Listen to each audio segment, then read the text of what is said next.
agora. Amém? Deixa o Espírito Santo de Deus encher até transbordar.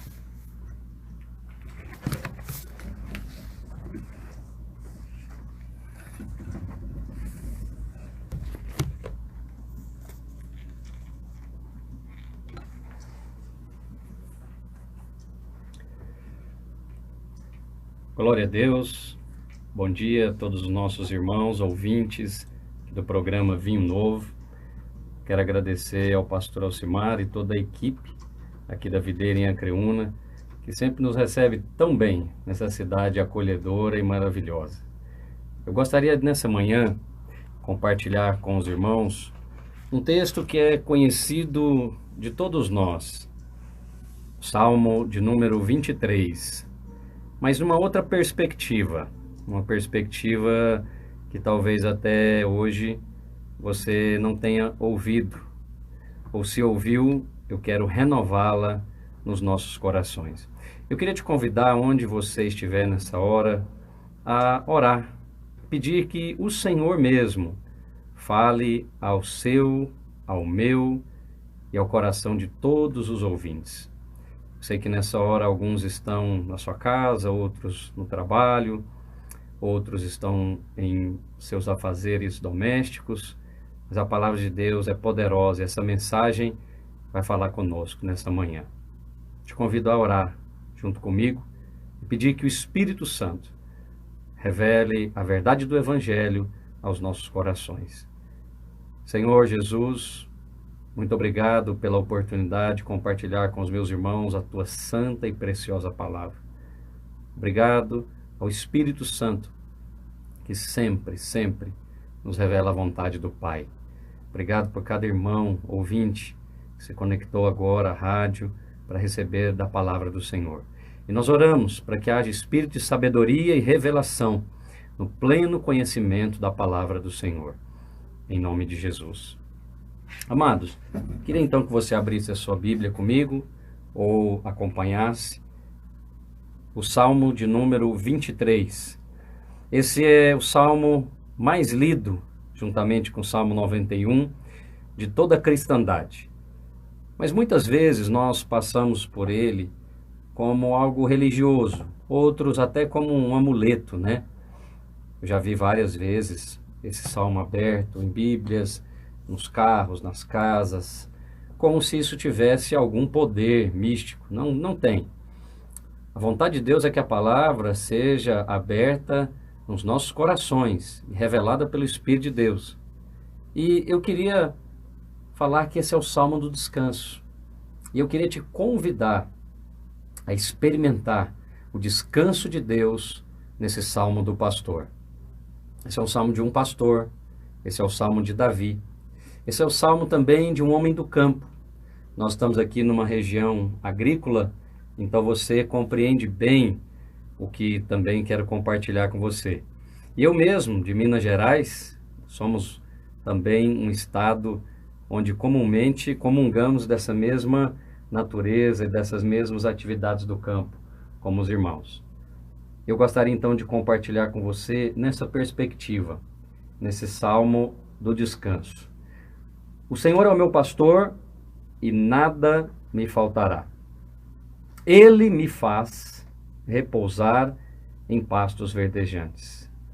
Leva-me, ou ele me leva, para junto das águas de descanso. Talvez você está vivendo águas turvas, como nós temos aqui, né, pastora Alcimar, o Rio Turvo. Talvez você está vivendo águas turvas, águas escuras, onde você não tem clareza do que fazer, de que direção tomar para a sua família, para os seus negócios. Está turvo, está escuro, mas o Senhor não nos conduz para águas turvas. Se você está em uma situação como essa, eu quero dizer que não foi o Senhor que te conduziu para aí. Pelo contrário, você vai ver que a vontade de Deus é levar você para outras águas, para as águas de descanso. E essas águas de descanso têm uma característica, não são águas agitadas. A agitação de um lado para o outro não é um dos símbolos do Espírito. Dos símbolos do Espírito na Escritura é mansidão, é quietude. Pastor, mas como eu posso ter isso no meio de uma tribulação que eu estou vivendo? Por exemplo, de uma enfermidade.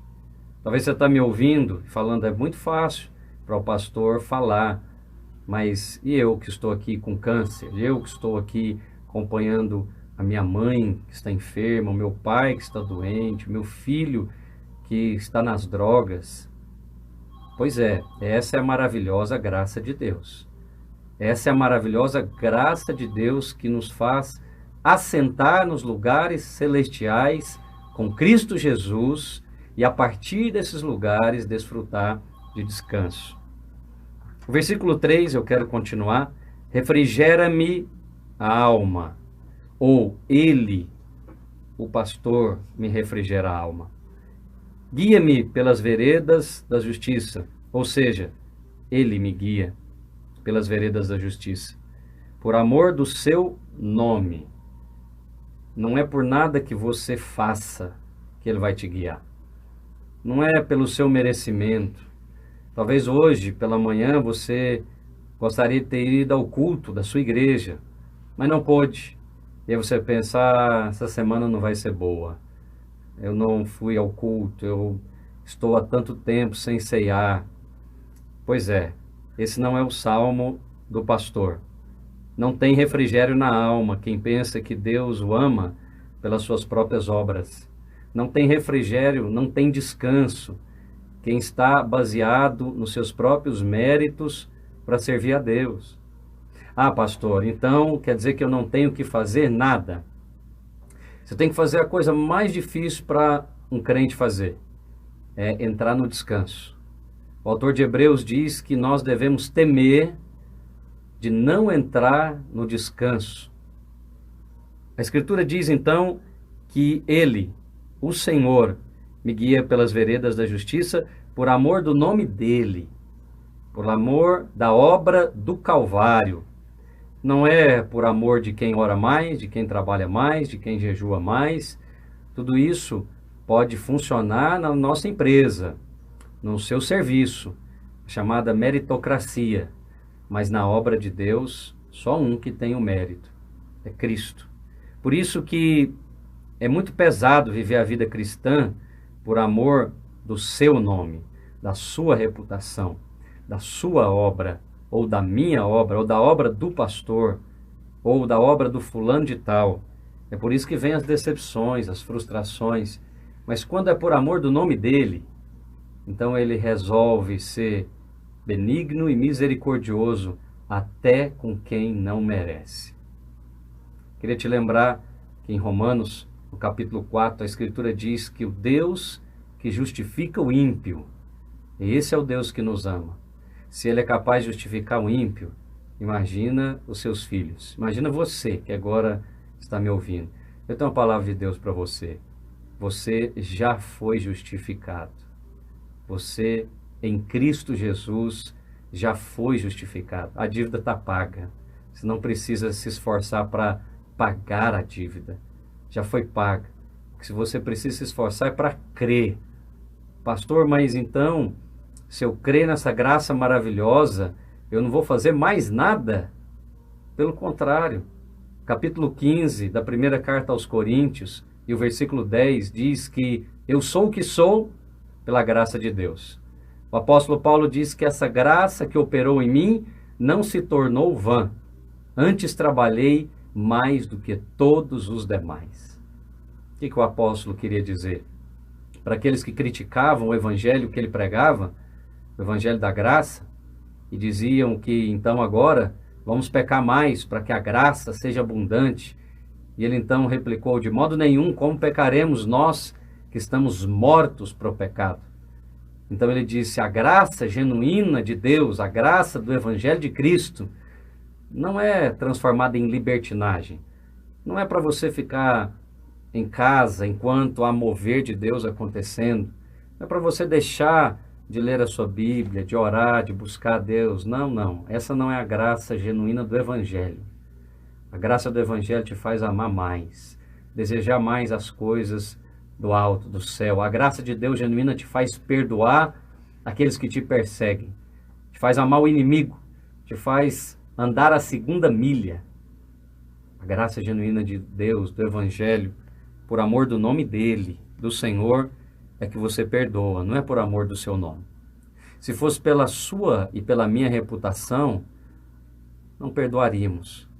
Mas por causa do nome dele, é que nós temos essa graça. E ainda que eu ande pelo vale da sombra da morte, eu queria chamar a sua atenção para o versículo 4. Ainda que eu ande, aqui mudou o sujeito. Eu queria te convidar a observar esse ponto, é meu principal ponto com os irmãos aqui nessa manhã. Você pode chamar esse salmo do Salmo do Descanso. Você já leu muitas vezes, talvez tem quadros na sua casa desse salmo, mas eu gostaria que hoje ele fosse escrito no seu coração de uma outra maneira. Você, sua casa, seu comércio, seu trabalho, vai experimentar do descanso que procede de Deus. Você pode acompanhar a partir do versículo 1, que o sujeito de todos os versos é o Senhor. O Senhor é o meu pastor. E por consequência, sempre acontece alguma coisa. Quando o Senhor é, sempre boas notícias estão aguardando por você. O nosso problema é que a religião ou a pregação da lei, que gera morte, causou em nós uma impressão de pavor e de um Deus que, ao invés de ser gracioso, em primeiro lugar, ele é juiz. Em primeiro lugar, ele é implacável. E ele não está procurando uma maneira de nos abençoar. Esse Deus que às vezes é pregado, esse Deus que às vezes é passado através da pregação da lei que gera morte, produz em nós um sentimento de condenação. E ao invés de esperar boas notícias hoje, dia 29, nesse último domingo, esse mês maravilhoso de julho, muitos estão esperando más notícias. Deixa eu te dar um exemplo. Próximo domingo já é um novo mês. E aí você, ao invés de entrar nesse novo mês, no mês de agosto, com uma santa e maravilhosa expectativa de que coisas boas estão reservadas para você, porque você é filho. E Romanos 8,32 diz que aquele que não poupou seu próprio filho, antes por todos nós o entregou, acaso não nos dará juntamente com ele, graciosamente, todas as coisas? A comparação do apóstolo é a seguinte: aquele que não guardou o filho e entregou por você, vai te negar uma geladeira nova, um emprego, a cura de uma enfermidade? Não, a comparação esmaga qualquer outra comparação. Se ele entregou o filho, ele não vai entregar o emprego? Se ele entregou o filho, não vai entregar o casamento? Se ele entregou o filho, não vai entregar boas coisas para aqueles que já foram amados por ele? Essa é a comparação. Agora, qual que é a nossa expectativa? Não é essa, muitas vezes. Por isso que precisamos renovar a nossa mente pela palavra, em programas como esse, no culto da sua igreja, na célula onde você participa. Por isso eu queria insistir com você nessa manhã. Busque o Senhor. Nesse último domingo, desse mês de julho, escolha dar essa virada na sua vida e esperar pelo Deus maravilhoso do Evangelho. Esperar pelas boas notícias da parte de Deus. Então deixa eu lhe dar o meu exemplo, para você perceber aquilo que está na sua mente, talvez. Vamos supor que amanhã, segunda-feira, ainda estamos nesse mês de julho, e na próxima você decida, ou ao trabalhar, você seja convocado pelo seu chefe, ou seu gerente, ou seu patrão, e fala: olha, antes de pegar serviço, passa lá na minha sala que nós vamos conversar. Seja sincero, nessa hora, o que acontece no seu coração? Qual que é a expectativa que vem ao seu coração? Pastor, não é de boa notícia, não. Talvez seus colegas, ao ouvir isso, eles dêem um tapinha nas suas costas e falam: rapaz, se for crente junto com você, fala misericórdia. Sangue de Jesus tem poder. Agora, para qual exercício você precisa ter mais fé? Porque um irmão que pensa assim, ele está esperando más notícias. Ele já pensou: vou ser demitido. E agora, como é que eu vou sustentar minha família? É isso que inunda a mente dele. Mas e se você mudar? E se você escolher que boas coisas estão reservadas para aqueles que amam a Deus, ou melhor, para aqueles que foram amados por Ele? E aí você, na verdade, você é que dá um tapinha nas costas do seu colega, carinhosamente, e fala: aleluia, Deus só pode estar planejando a maneira de me abençoar. Faz o teste, você vai ver. Ele vai ficar assustado, não vai entender nada. E quando você subir aquela sala, suba com a santa expectativa de que boas coisas estão reservadas para você. Ah, pastor, isso aconteceu comigo, eu fui demitido. É mesmo? Aleluia. Só pode ser porque ele tem uma porta maior e melhor para você e para sua família. Se você andar assim, meu irmão, com a certeza do amor do Pai por você, não do seu amor por Ele, porque o meu amor e o seu muda muito. Depende do dia do mês. E nesses dias aqui do final do mês, geralmente vai diminuindo bastante, né? Você sabe o que eu estou falando. E às vezes o humor, depende muito do humor. Tem dia que você quer orar, tem dia que não quer, tem dia que eu quero orar, tem dia que não quero. Mas e o amor dele? O dele não muda, é constante, é contínuo. Se você vive assim, você é a pessoa aqui do Salmo. Você vai ter a experiência do nada me faltará, de fazer repousar, de estar em águas de descanso, de ter a alma refrigerada ou descansada, mesmo no meio da angústia, e sempre ser conduzido por veredas da justiça. Agora, o que eu queria chamar a sua atenção é o versículo 4, que muda o sujeito. Aqui ele diz: ainda que eu ande pelo vale da sombra da morte. Ainda que eu ande. Agora, aqui foi uma escolha nossa. Sabe aquela escolha errada que eu fiz, que você fez? Não foi Deus que conduziu. Até o versículo 3, você pode observar: o Senhor Ele me faz, leva-me, ou seja, Ele me leva, refrigera-me a alma, ou Ele refrigera. O sujeito é sempre o Senhor. Guia-me pelas veredas, Ele me guia. Então, quando nós fazemos escolhas erradas, você talvez já ouviu, né? Aquela pregação: você fez a bagunça, agora você limpa. Você plantou, agora você vai colher. Que pregação horrorosa. Isso não é nem autoajuda. Isso é pregação da morte, da lei.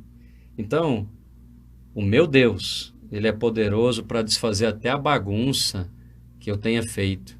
Se você tiver filhos, como eu tenho 3, sou casado há quase 20 anos, e você sabe que os nossos filhos às vezes fazem bagunça.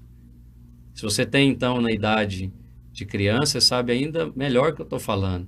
Ele fez a bagunça, agora ele vai limpar? É assim? É assim que você trata os seus filhos? Não é. Às vezes ele fez a bagunça e você vai limpar. Por quê? Porque é criança.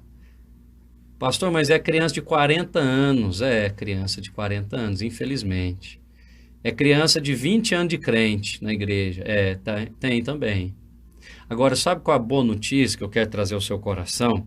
É que ainda que eu, Azemar, ande, ainda que eu fiz a dívida, ainda que eu tomei a atitude errada, e aí vai ficar muito ruim. Não vai morrer não, mas vai andar pelo vale da sombra da morte. Aí acaba o dinheiro, às vezes acaba a saúde, às vezes acaba até o casamento. Não é a morte não, mas é a sombra dela. Olha o que a Escritura diz: eu não temerei mal nenhum, porque tu estás comigo. Deixa eu te abençoar nessa manhã. Lembra daquela bagunça que foi feita? Lembra daquele erro cometido? ou daqueles que você está pensando agora, não, pastor, não tem volta. É o vale da sombra da morte. Não é a morte mesmo, pastor. Mas aqui, ainda que eu fiz a escolha errada, ele está com você. Ele está com você. E sabe o que acontece no versículo 5? Ele retoma o controle da situação. Porque o sujeito torna ele novamente. Preparas-me.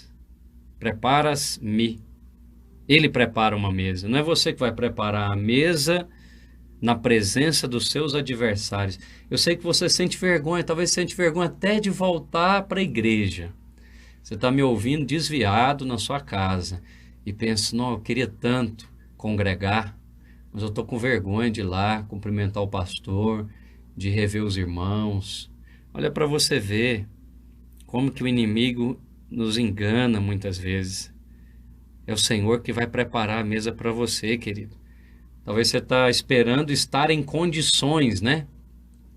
Quando eu estiver em condições, eu batizo. Quando eu estiver em condições, eu volto para a igreja.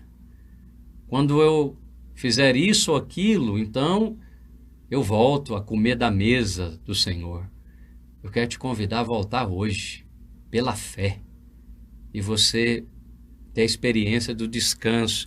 E quando você chegar hoje naquele culto glorioso da sua igreja, sabe o que vai ter lá?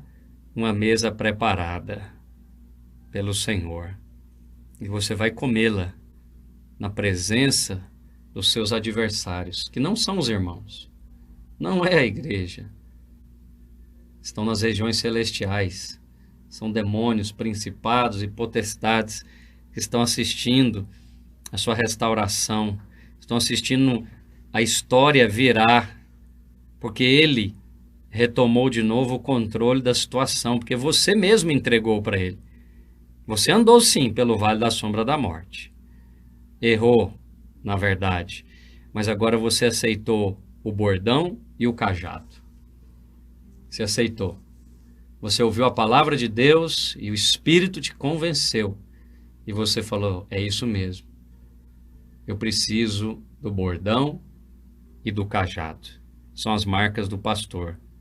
Eu preciso do bordão e do cajado. Vá ouvir a palavra de Deus hoje. Vá congregar hoje. Não deixe para quando você estiver moralmente melhor, financeiramente melhor, quando você estiver familiarmente apropriado. Não, vá pela fé. Porque todas as coisas na vida cristã são feitas pela graça mediante a fé. E quando você crer assim, capítulo 23, do salmo mais conhecido na Bíblia, e o versículo 6 diz que bondade e misericórdia certamente te seguirão todos os dias da sua vida. Nos bons, nos ruins, nos dias que você orar muito, mas também nos dias que você não orar, nada. E você vai habitar na casa do Senhor para todo o sempre. Queria te convidar a orar comigo. Aonde você estiver agora, se for possível, colocar a mão no seu coração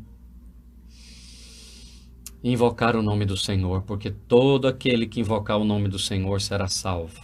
Eu não estou falando da salvação do inferno apenas, porque há muitos irmãos que já foram salvos nos ouvindo, mas vivendo como aqueles que estão derrotados por circunstâncias. Mas não será assim a partir do dia de hoje, se você crê. Coloque a mão no seu coração e invoque o nome do Senhor para ser salvo. Salvo dessa circunstância de doença, de enfermidade. Salvo dessa circunstância de não saber o que fazer, qual decisão tomar. Pai, em nome de Jesus Cristo, nós invocamos o nome do Senhor nessa manhã e declaramos que o Senhor é poderoso para fazer infinitamente mais, mas muito mais, do que pensamos ou imaginamos, segundo o poder que opera em nós. Esse poder é a fé que o nosso Senhor e Salvador Jesus Cristo conquistou no Calvário. Essa graça maravilhosa que me alcançou e alcançou os meus irmãos, alcança agora todos aqueles que pela fé estão ouvindo esse programa e decidindo fazer essa escolha por Cristo. Eu creio no poder do Evangelho, eu creio na mensagem do Calvário, que atinge os corações e transforma. Como ouvirão se não há quem pregue? E nós estamos aqui pregando, Senhor, e eu creio que o Teu Espírito é poderoso para transformar essas famílias, para transformar esses casamentos, para transformar a saúde desses que precisam. É assim que já é, em nome de Jesus. Meus amados irmãos, eu sou o pastor Azemar da Igreja Videira em Belo Horizonte e foi um prazer estar com vocês aqui nessa manhã. Deus os abençoe, abençoe cada um dos amados irmãos. Continue aí conectado para receber mais ainda do Senhor, em nome de Jesus.